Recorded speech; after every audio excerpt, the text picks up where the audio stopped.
Are you wondering how Lyft and Uber work in the Orlando area? Are you a little bit anxious about using Lyft or Uber around the Orlando area? Or are you trying to figure out if Lyft and Uber is comparable or better for you than renting a car? If so, this video is for you. Let's get into the small details.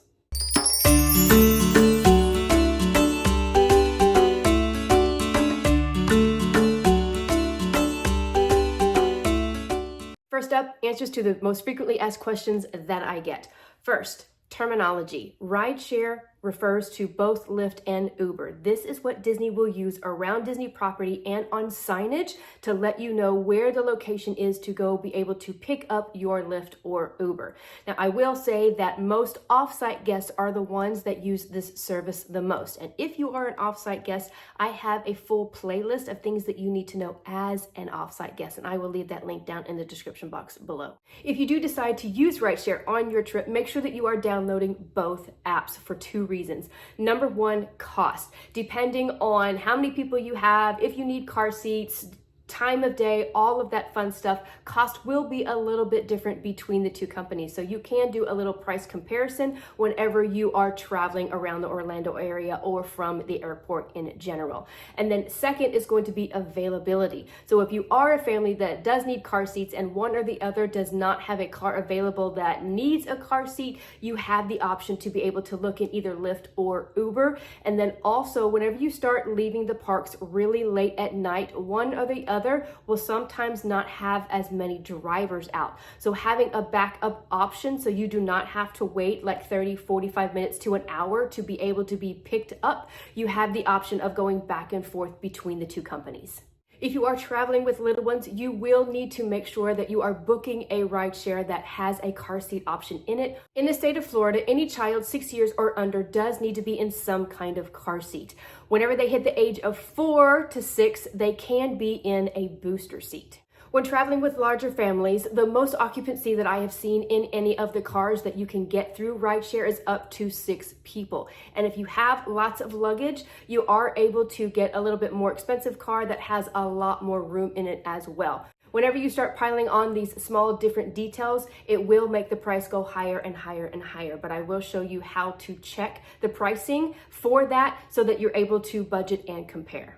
When it comes to budgeting and seeing a cost comparison, whether you should rent a car or use rideshare, this is what I suggest.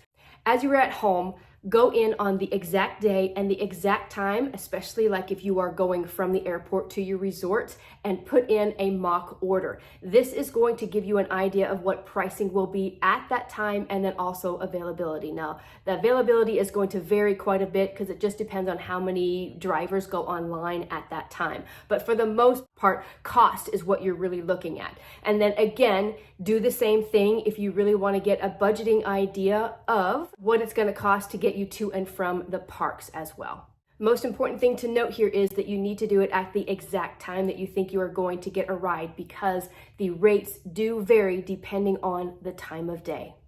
And then lastly, and one of the biggest questions that I get, especially for solo travelers, is it safe? So yes, one thing that I will say though is make sure that you are getting your ride from the app, especially if you are arriving at the airport.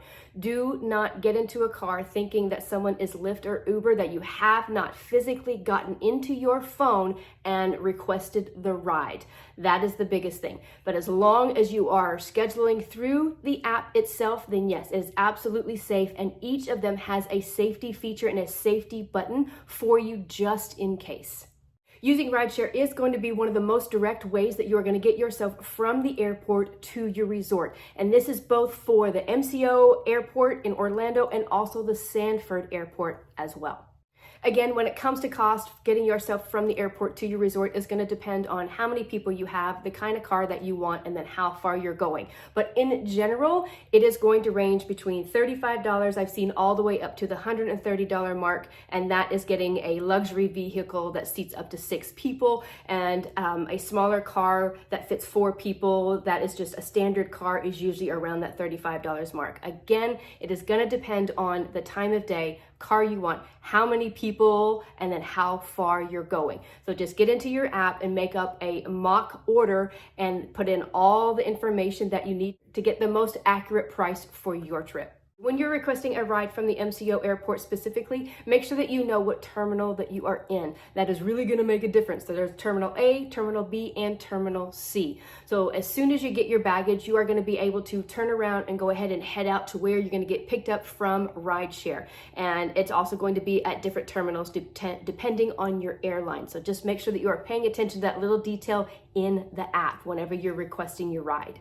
Again, let me stress, do not get into a car from a driver that is standing out and offering you a ride from Lyft or Uber. Make sure that you are ordering your ride from the app itself and everything is digitized of where you're going, you have a safety feature, and all of that important stuff. When it comes to making multiple stops from the airport to your resort, you do have this option within the app. You are, once you go in there, are going to have to add the different stops that you want to go to. You're not going to be able to just ask your driver to take you here and there. So it does need to be put in the app and then charged for each of the different stops that you are making. Now, also, don't forget, Instacart, DoorDash, Amazon, all of those like delivery services around the area are very, very popular. So if you don't want to add into making those different delivery stops, you can use other services like that to be able to get groceries delivered to you and or just regular food delivered to you as well when you arrive to your resort. When it comes to trying to decide if you're going to rent a car or if you are going to use rideshare throughout your stay, these are probably the 4 things that I would think about whenever you are comparing in price. Now, there are 2 things that will compound, like once you get to actually renting your car, they will add extra charges like tolls throughout the Orlando area, because once you leave MCO, you're going to get on I-4, and I-4 does require tolls. So depending on where you are staying, that is going to be an extra charge. Number 2 is the amount of gas that you're going to have to put in your car and or use throughout traveling in Orlando. Number 3 is I don't have to think about where I'm driving if I have a Lyft or Uber. I don't have to worry about looking at my phone, making a wrong turn or anything like that. I have somebody driving me around. And then the 4th thing is going to be fees. So if you are going to any of the parks in the Orlando area, especially Walt Disney World, you are going to have to pay to park at the parks. And that's going to run you, for a standard car, $30 minimum to be able to park at the parks. And then also some off-site resorts do require you to pay a parking fee to stay there. So start looking at all of those little itty bitty small things that are going to compound in price versus just doing rideshare and getting yourself back and forth. When you are trying to decide when you are going to get your ride first thing in the morning, these are the things that you want to look at. So each park will open up 30 minutes prior to official time that is posted on the website for an on-site guest. The parking lot will open roughly an hour before that early entry. So if you are getting a ride share from your resort to Walt Disney World, that is what you want to look at in terms of when you're able to arrive and when the parking lot will open up.